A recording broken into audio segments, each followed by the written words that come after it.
Live from Dearborn, this is the Locked podcast. I'm Amy. And I'm Mel. Today we're covering John 5:1, chapter 19, and John 3:20 of Nona the Ninth by Tamsyn Muir. It's a John sandwich. This is a fairly short section, but it really packs a punch because we finally get to see what Nona's tantrums are like. Yeah, and before we begin, just a reminder that if you want to support artists in the Locktomb fan community, you can always check out our Locktomb Creator Hub at locktoompod.com/fanmerch. And as always, if you would like to support Amy and I here at the pod, you can find stickers, pins, and magnets on our website.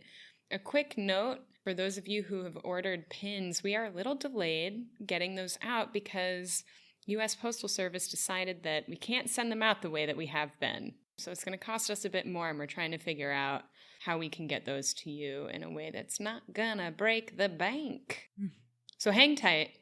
We'll get those out to y'all. And we've got a new sticker coming to you real soon. Hopefully by the time this episode is published, it'll be up.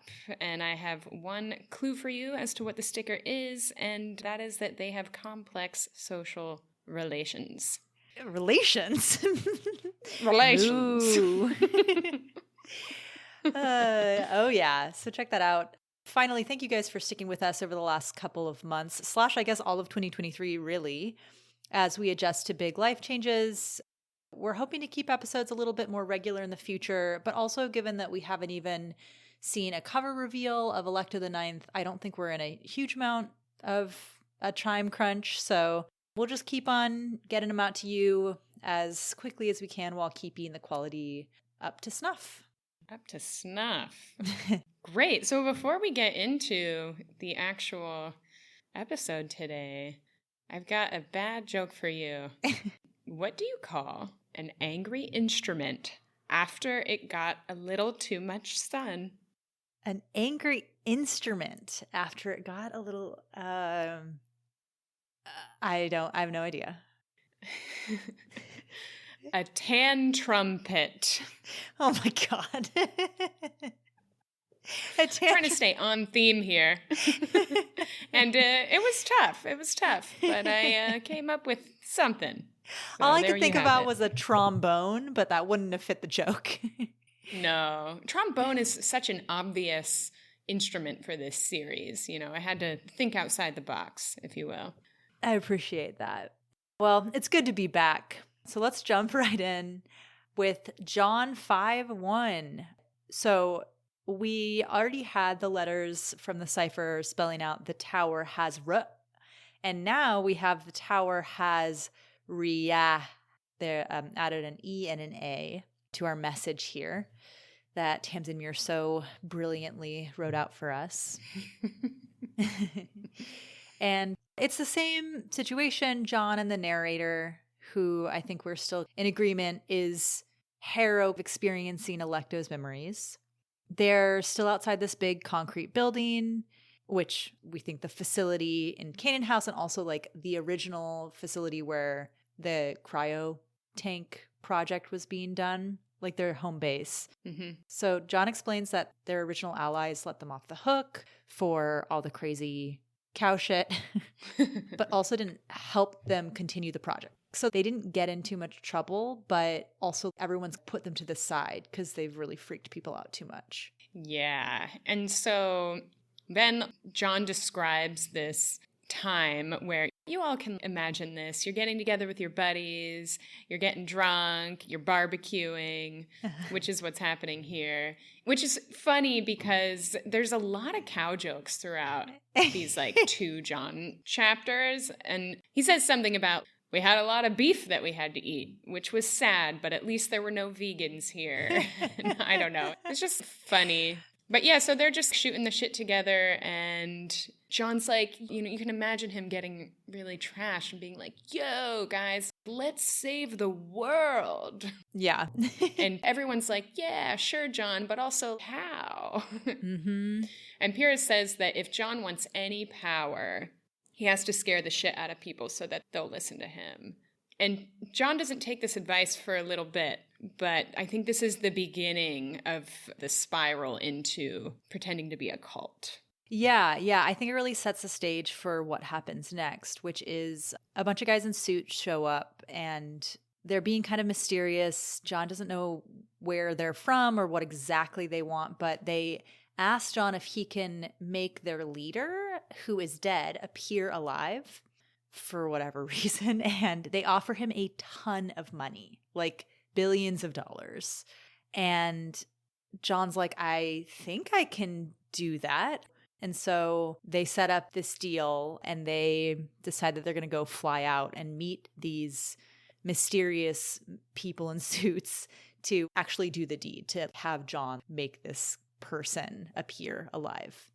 Right before they fly out to seal the deal, though, they get an update about the Trillionaires, the FTL project, the Faster Than Light project. And basically what had happened is that John and crew had been denied like every single go ahead and just had to go through all this red tape. And basically these Trillionaires who are doing this other competing project to like save the world had gotten all the go aheads that John and crew had always wanted. And part of that was because the Trillionaires were promising to fund the whole project themselves. And so it's like charitable. And John and crew think it's bullshit, which honestly, I would have thought it was bullshit too. It should be obvious to everyone that money is not going to have the same value. So why are we still obsessed with money? I don't really get it. It's psychological, right? Isn't it Augustine's brother? I think it's Alfred that says, I don't know if it's in this John chapter or the next one, that money is just a collective illusion. Right. You know, it's all a big lie. But it still holds power over people. And I think it's a comment on society in like this instance that even at the end of the world, people are still obsessing over money. Right. So I think this is a big motivation for why John decides to take on this puppeting gig. It's basically like, all right, we just got screwed. All these Trillionaires are doing this scam and we still are trying to save the world. And so we're going to puppet this government official so that we can just fund our own work and actually do this the right way, which is an admirable thing here. Right. But you can tell that John is getting he's just tired of doing it by the rules at this point, and he's starting to kind of go a little bit off the wires. You can also see here that C, aka Cassiopeia, is starting to push the brakes a little bit. She's trying to be like, well, it's a different time now, and the cryo project would have been easier if, we had been doing it now. Now things are really desperate. You can tell that she's just kind of like trying to hold the rest of the crew back from just going absolutely nuts. And Mercy Morton and Augustine, M and A, are united, which, as we know, is scary when they actually agree on things. So that's where they're all at when M and A and John fly out on a helicopter to meet these mysterious suits out on an oil rig. So that's just setting the stage for what happens next. So John asks to see the body and recognizes the body and realizes that he's not dealing with just some random group of powerful people. He's dealing with a nation's government, which I remember when I read the book the first time thinking it was the Prime Minister of Australia. Yeah, I think that's right. I don't remember now why I thought that. I think it comes out later with the nuke situation. Right. So we'll keep an eye on that. Yeah. If it's not the Prime Minister of Australia, we're going to get like 70,000 emails. So we'll know. Yeah. Bring him on, y'all. Correct us, please. Yes. But he rejigs the body to look like it's alive.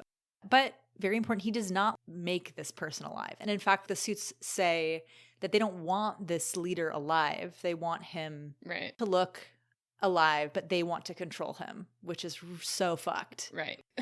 Which is not unlike how many governments work, I know.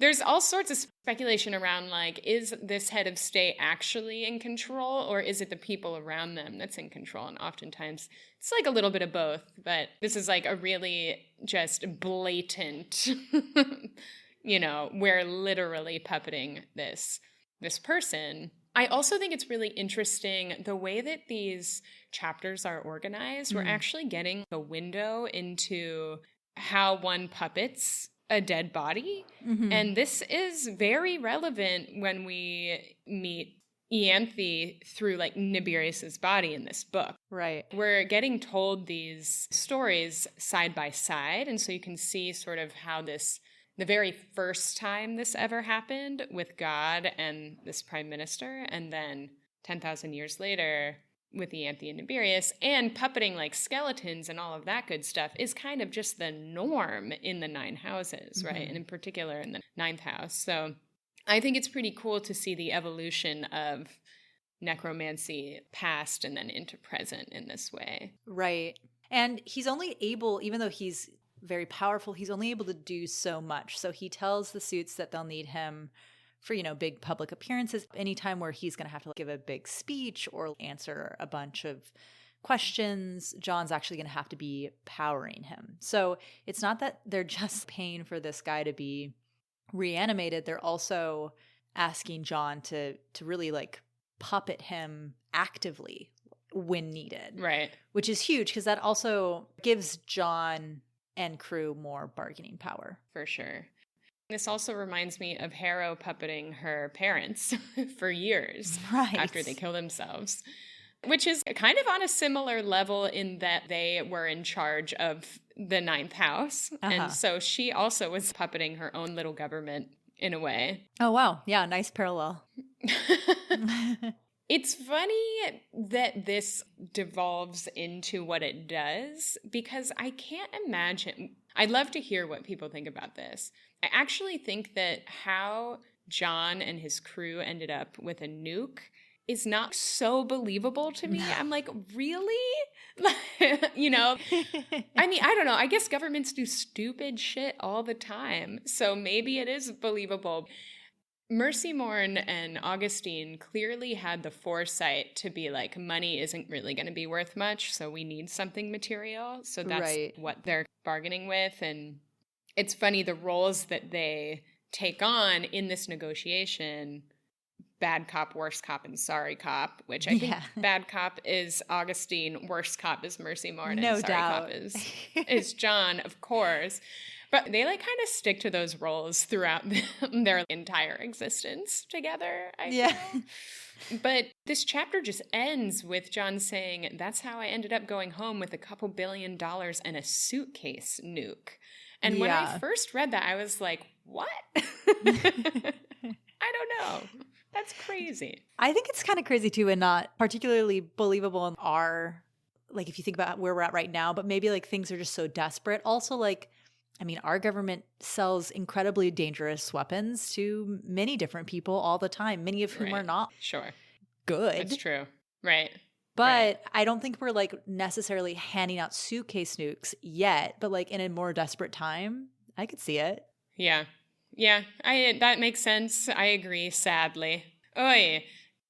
But in any case, that's how they ended up with the nuke, which plays a major role in this story. What a bummer. Yeah. I remember thinking, like, when we got hints of what the apocalypse was like in Harrow, and Harrow's asking God what killed Earth, and he's like, oh, not much. Climate change and like a massive fission reaction or something. I was like, what? Was it an accident? What government blew up what? No, it was actually him. Yeah. I didn't actually think that John caused the apocalypse. Anyway, we're getting ahead of ourselves. But this is how that's able to happen. Yeah. And so then we get a break from John for a hot minute because... Can we call it a break? It's so stressful. It's a break from John, but it's not like a take 5 moment. This is let me throw you into the deep end of some gore here with Nona's tantrum. Right. So on the summary for our notes for this chapter, I just wrote Nona has a tantrum. That's the entire chapter. Very short chapter. It's gruesome. I don't even know what there really is to say. There's a couple things in here. Also, you know, we haven't really gone into the gore throughout these books on this podcast because it's just not our thing. But it's worth talking through a little bit, like how gruesome this scene is. because Tamsyn writes it in a way that you could, I mean, I skimmed through this when I first read it, because I don't do this. I don't do gore. But of course, on the second and third read through, the way she writes it is really interesting, because she doesn't say like Nona's hand ripped off, but Yep. that's what happens, So Yeah. So just for context, last time we saw Nona, she had been shot by hot sauce. So that's where we're at. Nona wakes up, realizes that she's tied to a chair with like little plastic ties, and she goes berserk. This is Nona's third tantrum. And we proceed from there. There is a note here about the first two tantrums, one that she doesn't remember, but that Pyrrha, she says, told her about it. And that when Pyrrha had told her about it, Pyrrha had been laughing with her mouth, but not with her eyes. Her eyes had been very brown and distant and uneasy, as though this tantrum had reminded Pyrrha of something her brain didn't want to bring back. Which is, I think Pyrrha is remembering Alecto very early on post-apocalypse. Right. That whole crew was terrified of Alecto. They, referred to her as a monster. And so I think these tantrums were a big part of that. And so she has two of these before this moment, and I think Palamedes and Camilla, after that second one, were like, you cannot have these tantrums anymore. And so they do some different things to try to make it so that she doesn't have them. And that seemed to have worked. She swims in the ocean, she learns how to breathe, all these coping mechanisms that a lot of people should have. Yeah, it does make Nona going to the ocean to swim make a lot more sense, because without this context, it is kind of like they're so cautious, Pal and Camilla. So like, why would they let her go swim in the ocean? I mean, it seems wild, but it's just the only thing that keeps her from having these tantrums. The one sure way to keep her calm.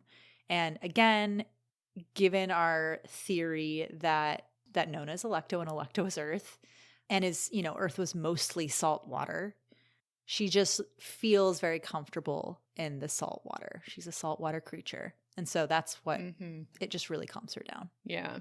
So we don't want to go into this in too much detail, but basically, Nona comes through her plastic ties. That is how it's written. Nona came through them, meaning she's literally pulled her wrists through these ties. It made a mess. Yeah, she's just ripping her body out of this chair, out of these ties, but she's not undoing the ties. She's just ripping her fingers off. She's ripping her wrists off. She has no self-preservation right now. And if you think about the fact that a human body to her is not her natural body, that this totally makes sense. Right. There's a moment in here about how the chair's arm had come off, and Tamsyn writes, the other arm had snapped off earlier. It had been useful when she needed a jaggedy edge to make herself smaller. Ugh. I mean, but this is how this chapter is written, right? She's not going to say all of these body parts lopped off, but that is what we can infer through the writing. It's also a lot of like slop, slop, slop, walking through the mess of blood and body parts. So it's pretty nasty. Nona does get out of the room that she was held in by just banging the door down and destroying her body over and over again. Yeah, it says that what was so nice about her tantrums is that it allowed her to just scream until her throat ripped apart. It allowed her to bash into the door over and over again unceasingly until the door, she has no regard for her body. And it is, I assume, healing itself as she's doing all of this, but still gross. Totally gross. And so when she gets out into the hall, there's an interesting moment where everyone in the hall is screaming, and everyone in the hall being all the Edenites who are there. Right. And then there's Nona screaming. And so it says they're screaming, but Nona's scream was louder. And they were screaming through their mask, but Nona screamed through hers, the mask that was the front of her face. I think this is a nod to Alecto being in Harrow's body. Right. The Edenites who are screaming literally have masks on, as all Edenites do. But when Nona screamed, she's also screaming through a mask. It's the mask of the human body that she's wearing. I assume that even if Electo was in her Barbie body, it's still a mask. It's not really herself. Totally. And then it seems like, so all these Edenites are cringing away from Nona's scream. Mm-hmm. She gets shot like 3 times. Yeah. They have gloved hands clapped over their helmets. Mm-hmm. And I'm wondering if this noise that Nona is making is similar to what the lictors hear when they get close to the resurrection beasts. Like, this is not a normal scream that Nona is emitting from her body right now. Yeah. Everyone around her literally can't handle the noise that she's making. Right. It's some sort of psychic Lance shit. Yeah, it's not pleasant for these people. And then someone puts a bag over her head and she finally calms down and I think passes out. And it says that this is really the only defense against her. And that Cam had done this actually at the end of her second tantrum. Mm-hmm. And it kind of feels like being swaddled. And so she calms down. Yeah. And so we end this chapter with a couple interesting sentences. One being, when it went all dark, her body seemed to remember that she had used something up inside her, something enormous. And she started to tremble. And she trembled so hard that she thought she would die then and there. Inside her hood, she heard her mouth say, savage and distinct and cool despite the trembles, "Fool, you're killing her." But she was only talking to herself after all. Right. And I took this as the Electo part of her telling her that she was killing Harrow. But it also could be Harrow. No, I think it's Electo. I think it's Electo kind of saying this. It's the part of Nona that is the complete Electo that's saying this. Yeah. Yeah. And I think that because it says savage and distinct and cool. And it kind of seems like what Electo's like, even though we haven't really met her. Yeah. Although Harrow could be described in that way too. Yeah. I don't think Harrow would be saying you're killing her about herself, because clearly this voice is referring to the fact that Nona is destroying the body that she is in and that it is killing her. I'm wondering what is meant by she had used something up inside her, something enormous, and she started to tremble. Is that referring to like soul? What is that referring to? I don't know. I just feel like it's the power that she uses to heal herself. Well, I don't know. Yeah, I don't know either. We're just staring at each other. I don't know either. I don't know. Yeah. One other thing about the "fool, you're killing her" is that it could possibly be Gideon, because we know that, what did Tamsyn say? Like Harrow ate the burger, but where are the fries and the shake or something? Yeah, totally. So I do wonder if there's still like true. A little bit of Gideon attached or like something. This doesn't seem like very Gideon-like how this is said, but who knows? Yeah. Send us your thoughts. Right. It could be any. I think that it's probably Electo, although if it were Gideon, I wouldn't be surprised. But I think it's probably Electo because it says she's talking to herself. Right. And because what we know from later on is that Electo is actively repressing herself. Right. She doesn't want to know that she is Electo. She is trying to avoid that. And so I think this is like a slip up for her here. Right. So after that absolutely savage freaking chapter, we go back to a John chapter. Just can't get a break here. And this is John 3:20. So we add a C and a T to our code. So we've got the tower has react.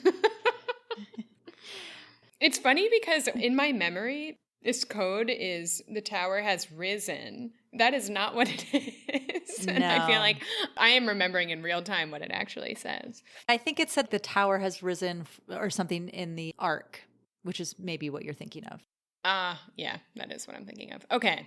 Anyway, so we're thrown back into the continuation of where we left off with John 5:1, now in John 3:20. And the gang is getting back to their digs with this suitcase nuke, and they're like joking around about it because they're so stressed about having it. And they're like, we're never going to use this. It's just our leverage. LOL. Right. And so they hide it under the floor and they promise each other that they're not going to use it. And their plan is basically to continue to push back against the FTL project and also to fund their own project with this money that they now have. And then their last resort, plan C, is to tell people that they have a nuke, not to use it, but as leverage. There's a part in here that I really, really love.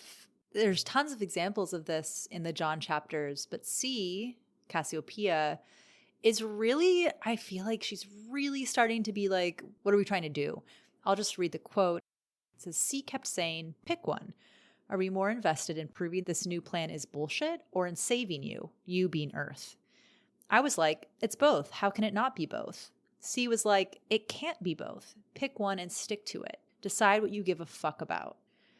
So you can tell C is like, wait, are we trying to save the world like we were originally trying to do, or are we just trying to prove that these trillionaires are wrong? Right. Because there is a world in which they could have just been like, okay, the trillionaires are going to do whatever the fuck they're going to do. We think they're full of shit, but no one's listening to us. So let's just continue our own plan and try our best with what we have to save the world and not put so much energy into trying to stop these motherfuckers from fucking everyone over.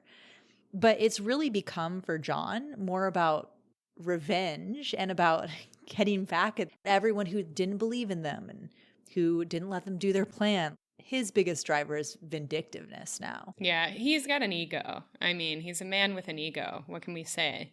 And he also says here, I found the problem with being the death man is you stop giving much of a fuck. I mean, he literally says here, I don't care anymore.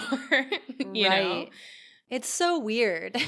Which is interesting because he's saying this to Alecto. I don't know. It's like it's weird that he would admit that. Yeah, I mean, he's full of shit. Yeah, he's John. But he continues on and he's so hung up on how people aren't listening to him, how no one would give them the time of day. And he talks about how, you know, either people are scared of you and they listen, or you're good and no one cares. But it's not fair because I'm both good and no one will listen. Yeah. And so he's just really, really hung up on how he has personally been wronged by these systems, by these people. He's not wrong about that. It's just, dude, get your shit together. Exactly. And he's super mad because the trillionaires get everyone to get the final sign-offs on the FTL plan. You know, they can only bring so many people on the first wave, and they've already picked them out, and everyone who's about to give them clearance is mad about that. And so they're like, okay, we'll let you nominate 200 people to go on the ship with them and their hand-picked people, which I assume is their families and whatever. And everyone's so excited about the possibility of nominating themselves, basically, to go on the ship. They give the FTL program a sign-off that they wanted. So they have the go-ahead. Yeah, it's like a carrot and a stick. It's a carrot and a stick. I mean, this is like a classic right out of the playbook. You give people a little bit of what they want, but not enough that it's going to thwart your plans or kick you out of power. And it works. John's like, I can't believe it worked. And it's like, yeah, dude, this is how the world works. This is how manipulation works. Yeah, which I think he then turns around and uses those same tactics during his kind of goddom. Right. And they even send mercenaries to check the building site where the FTL ships are being built. And it's not up to spec. Like, the materials that they're bringing in aren't even the right materials to build ships. And like, the ship superstructures are not proceeding. They're just trying to look busy. And John and crew bring this evidence to sympathetic nations that are still willing to listen to them. And so he has proof-ish, but the trillionaires just lie. They just lie and they lie. And they use the cow thing against him, too. Right. So funny. It seems like someone in the mercenary group who John hired maybe tipped off the trillionaires that they were doing this, because they have an answer for every piece of evidence that John puts forth. They're like, yeah, but this lie. Yeah, but that lie. Right. And I think John at that point realizes, all right, no one is going to buy this. He's like, I've been trying to do things above board. I've been trying to give real evidence, and then I've been trying to use science as a way to convince people of things. And again, that doesn't actually work. And so he's like, let's be a cult. Yeah.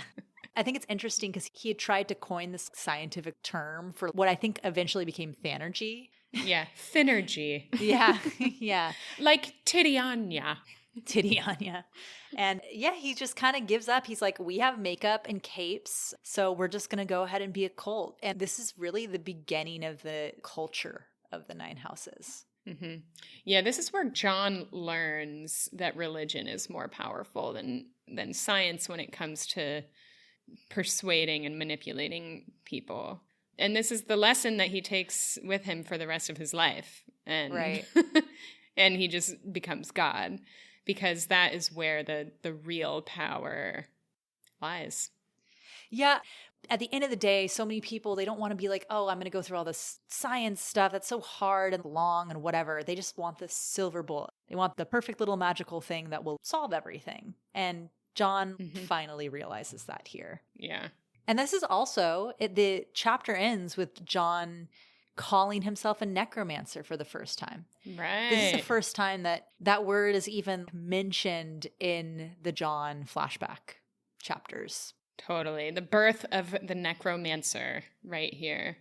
It's funny, there's all sorts of instances about this throughout the book, but how language comes into place, something that's such a given for the Nine Houses now, was literally just John being pissed and being like, all right, I'm a necromancer. And then that defines the whole rest of his society. Yeah, it's pretty wild.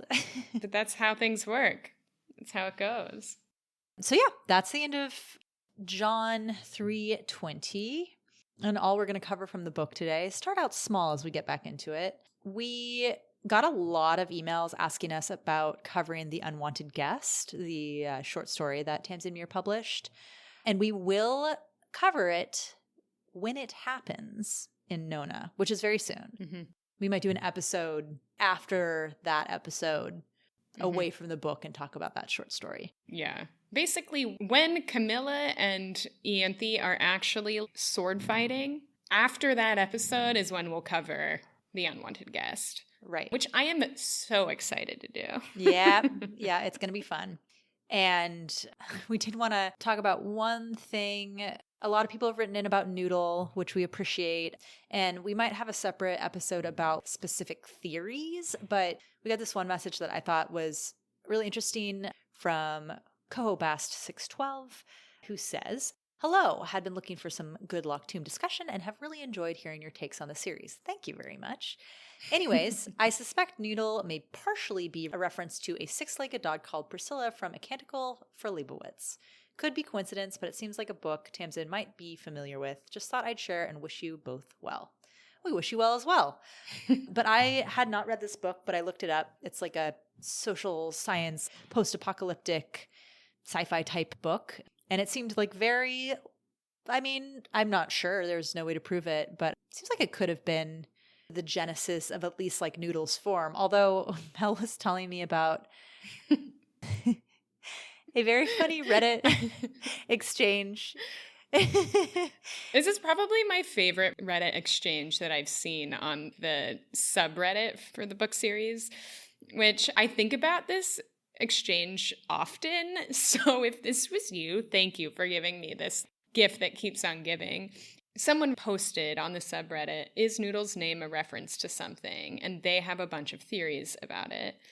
The person who posted this was Electrical Farmer 711. Great name.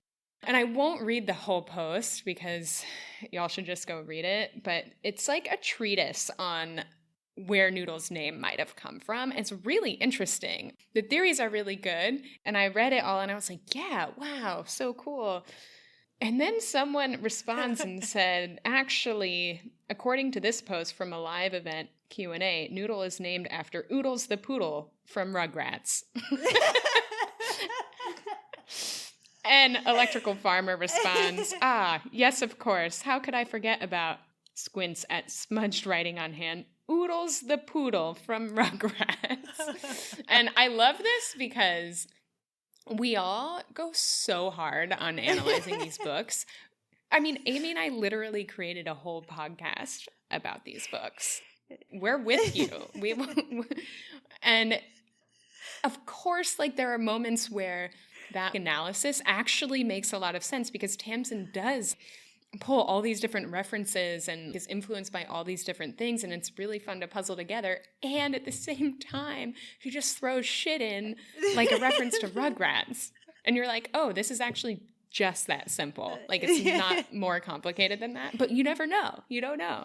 So I really loved that exchange. It was hilarious. But apparently Tamsyn has actually said that Noodle's name comes from Oodles the Poodle from Rugrats. So right. That's not too big of a mystery.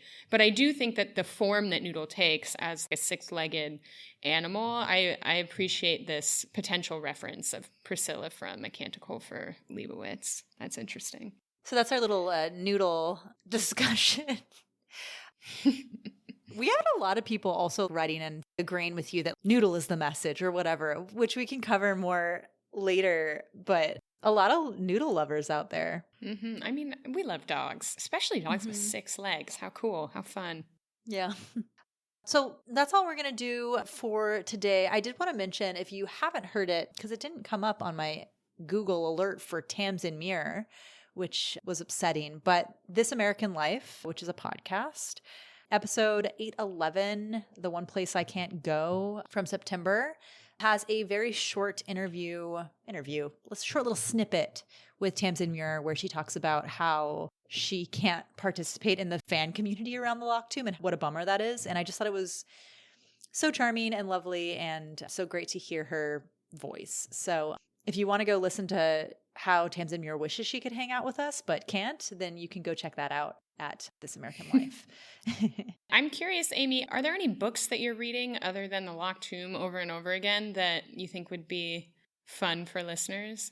Sure. Well, I'm reading The Genesis of Misery, which you gave me, which is very good.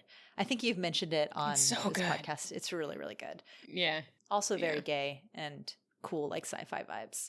I also just finished this book called The Witch King, which is by Martha Wells, whomst I love. And it was really good. I'm reading that right now. Oh, really? Yeah, I'm reading that right now. I'm on a Martha Wells kick because I was reading her Books of the Rexura, which is like an older series that she wrote pre-Murderbot. And it's really good in a totally different way than these books. But those have been really fun. And I also just finished The Poppy Wars by R.F. Kuang, which is pretty dark and terrible, but also really well written that I enjoyed. There's 3 in that trilogy, and I'm on the second one, The Dragon Republic. I actually have a book by her, Babel, on my bookshelf that I want to read soon. I am waiting for that at the library right now. So nice. Yeah, lots of good stuff out there as we wait and wait and wait for Electo to come out. We are in the sort of the golden age of gay fantasy and sci-fi, so it's out there. All right. Well, we could talk about books for forever, but we will sign on off. We are so glad you joined us today. If you have questions or comments or want to point out something that we missed, please send us a question on our website, locktoompod.com, or on Twitter /X at locktoompod. I will never call it X. Yeah, ever. Fuck that. Talk about a shitty trillionaire who's trying to go to space. I know. Yeah, so true. So true. As always, if you liked this podcast, tell your friends to listen or rate and review us wherever you're listening to this. Thanks, Olivia K, for our sweet theme music. I'm Amy. And I'm Mel. And we'll see you next time here at the Loch Tomb Podcast.